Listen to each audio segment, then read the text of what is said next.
দুৰ্গা মন্দিৰৰ অপজিট লাভৰা ৰোড।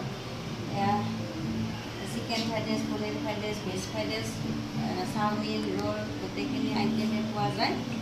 পেকিঙতো পোৱা যায়, আকৌ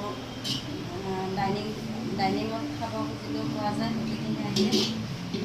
দিনৰ 1টা বজাৰ পৰা ৰাতি 12টা বজালৈকে ডালিমী কিটচেন খোলা থাকে।